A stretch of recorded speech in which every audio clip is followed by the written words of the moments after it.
जो व्यक्ति आपके मन को काबू में कर सकता है वो जिंदगी में कुछ भी कर सकता है। इंसान की इच्छाई पर सब खामोश रहते हैं, लेकिन चर्चा अगर उसकी बुराई पर हो तो गूंगे भी बोल पड़ते हैं। श्री कृष्ण कहते हैं, तुम्हारे बीते हुए कल को तो मैं ठीक नहीं कर सकता, लेकिन तुम्हारे वर्तमान में अगर तुम्हें अच्छा कर्म करोगे तो मैं तुम्हारे आने वाला कल जरूर उजागर करूँगा। आज के ज़माने में कोई अपना नहीं होता, सिर्फ लोग तब तक साथ देते हैं जब तक उनका स्वार्थ होता है।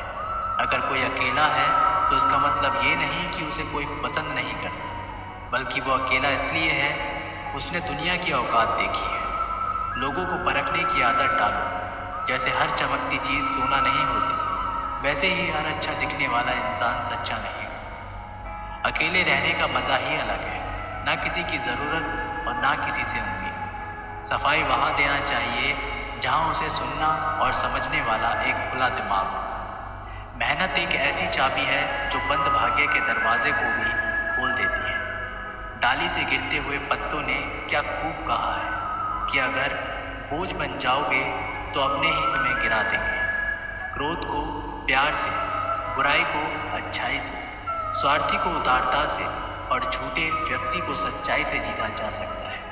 जिस तरह समुद्र के खारे पानी को गर्म करने के बाद नमक के कण दिखाई देते हैं, ठीक उसी तरह से जब हम ध्यान, भक्ति और तप करते हैं तब हमें भगवान के दर्शन होते हैं। इसके लिए हमें हमारी बुराइयों को छोड़ना पड़ता है, तभी हम ईश्वर को प्राप्त कर सकते हैं। अगर आपको बहुत सारे परेशानियों से गुजरना पड़ रहा है तो आप खुश हो जाएं, क्योंकि भगवान की नज़र आप पर है। देर से ही सही, लेकिन वो आपकी ज़रूर सुनेंगे। इंसान का भाग्य उन्हीं के कर्मों का फल होता है जो उसने अतीत में किए हैं। इसी तरह वो लोग जो आज कर्म कर रहे हैं वो उनके आने वाले कल का निर्धारण करते हैं। भगवान बोलते हैं, तू करता वही है जो तू चाहता है, पर होता वही है जो मैं चाहता हूँ। तो तू कर वही जो मैं चाहता हूँ, फिर होगा वही जो तू चाहता है।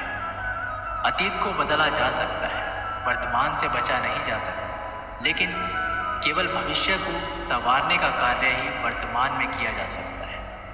क्या फ़र्क पड़ता है हमारे पास कितने लाख, कितने करोड़, कितनी गाड़ियाँ और कितने घर हैं। खानी तो बस 2 वक्त की रोटी है, जीनी तो बस एक ही ज़िंदगी है।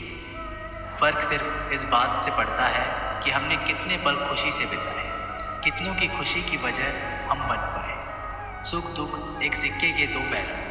जहाँ सुख होगा वहाँ दुख भी होगा, और जहाँ दुख होगा वहाँ सुख भी होगा। इसलिए सुख दुख के बारे में बिना सोचे निरंतर अपने लक्ष्य को प्राप्त करने के लिए प्रयास करते रहना चाहिए। एक बात हमेशा याद रखना, किसी के सामने गिड़गिड़ाने से ना मोहब्बत मिलती है ना इज्जत। इसलिए अपने स्वाभिमान को जिंदा रखना। कोई अगर आपकी किस्मत में होगा तो वो आपके पास खुद ही चल कर आएगा। दूसरों को हराने का मौका मत दो, बस खुद को आगे ले जाने की जिद पालो।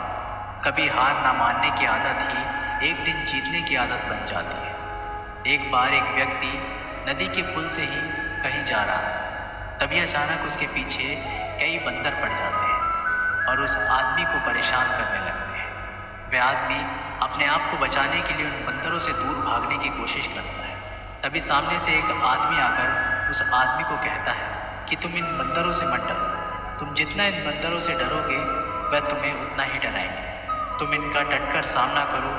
तो वो आदमी उन बंदरों का सामना करने के लिए उनकी तरफ देखता है और उन बंदरों की आंखों में आंखें डालकर चिल्लाने लगता है, और सभी बंदर वहाँ से भाग जाते हैं। हमारे जीवन में भी नकारात्मक विचार इस बंदर की तरह है। जितना हम इन बंदरों से डरेंगे उतना ही पीछा हमारा करेंगे, और जैसे ही हम इनका डटकर मुकाबला करेंगे वह भाग जाएंगे। सिर्फ 2 ही चीज़ मनुष्य के भाग्य का निर्माण करती है। पहला, स्वभाव।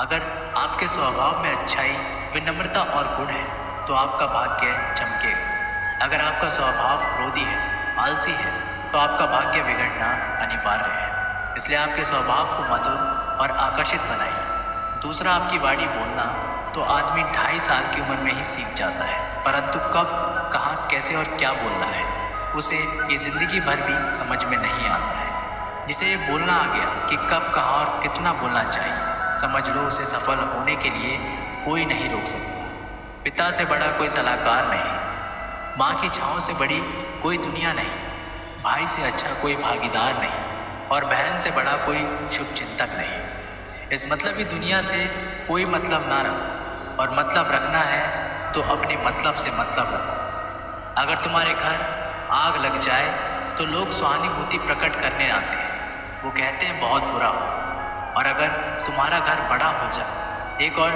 मंजिल बन जाए, तो कोई तुम्हें बधाई देने के लिए नहीं आता।